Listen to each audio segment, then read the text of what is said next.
குறள் கூறும் அறம். சென்ற பதிவில் அன்பின் வழியது உயர்நிலை கண்டோம். இனி விருந்தோம்பல், அதாவது ஹாஸ்பிட்டாலிட்டி என்ற அதிகாரத்தில் வள்ளுவர் கூறும் அறம் கேட்போம். இருந்தோம்பி இல்வாழ்வது எல்லாம் விருந்தோம்பி வேளாண்மை செய்தல் பொருட்டு. குடும்பமாக இருந்து செல்வத்தை காப்பாற்றி வாழ்வது வரும் விருந்தினரை பேணி அவர்களுக்கு உதவுவதற்காகவே என்று தொடங்குகிறார்.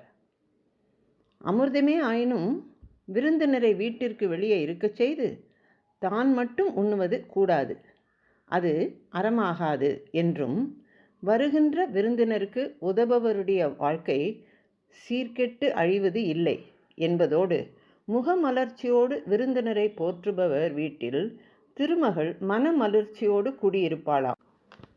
முதலில் விருந்தாளிக்கு உணவளித்து எஞ்சியதை உண்பவனுடைய வயலிலே விதை இடாமலேயே பயிர்கள் தோன்றி ஓங்கி வளருமாம். அதாவது அவனிடம் செல்வ செழிப்பு கூடும் என்கிறார்.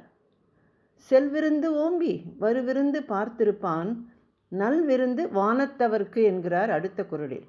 வந்த விருந்தாளியை களிக்க செய்து வரப்போகும் விருந்தாளிகளை எதிர்நோக்கி காத்திருப்பவன் தேவரும் போற்றுவராம். நல்லோர்களை உபசரிப்பது வேள்விக்கு ஒப்பானதாம், அதன் பயனை சொல்லி முடியாது என்கிறார். விருந்தாளிகளின் தகுதிக்கு ஏற்றாற்போல் பயனும் மாறி மாறி வருமாம்.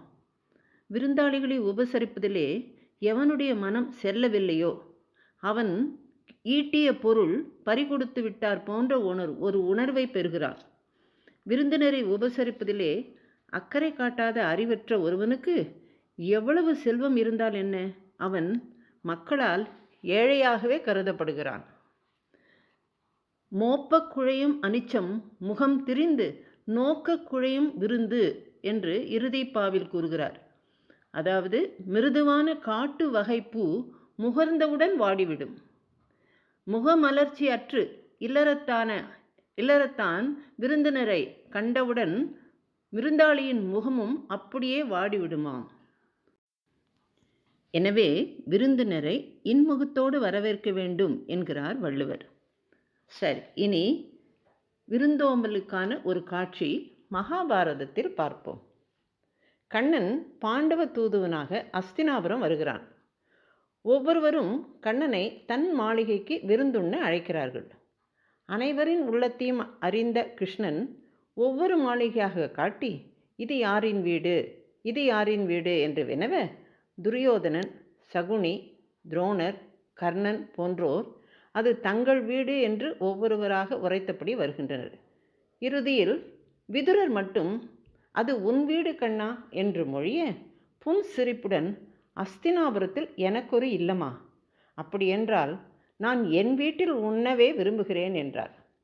விருந்தோம்பலில் சிறந்த விதுரர் கண்ணனை தன்னுடன் அழைத்து சென்று எளிமையான உணவை பக்தி பரவசத்தோடு பரிமாற அதுவே கண்ணனுக்கு அமுதமானது. மற்றும் ஒரு காட்சி. சடையப்ப வள்ளல் என்பவர் விருந்தோம்பலுக்கு பெயர் போனவர். இவர் தன் இல்லத்திற்கு வரும் விருந்தினர்களை தெய்வமாக மதிப்பவர். காலையிலிருந்து இரவு வரை வரும் அனைவருக்கும் உண்டி அளிப்பவர். உண்டி கொடுத்தோர் உயிர் கொடுத்தோர் அல்லவா. ஒரு முறை வரும் விருந்தினருக்கு உணவு அளித்த பின் அடுத்த விருந்தின் எப்போது வருவார் என்று ஆவலுடன் காத்திருந்து உபசரிக்கும் குணம் கொண்ட இவர் விருந்தோம்பலின் உச்சம் தொட்டவர்.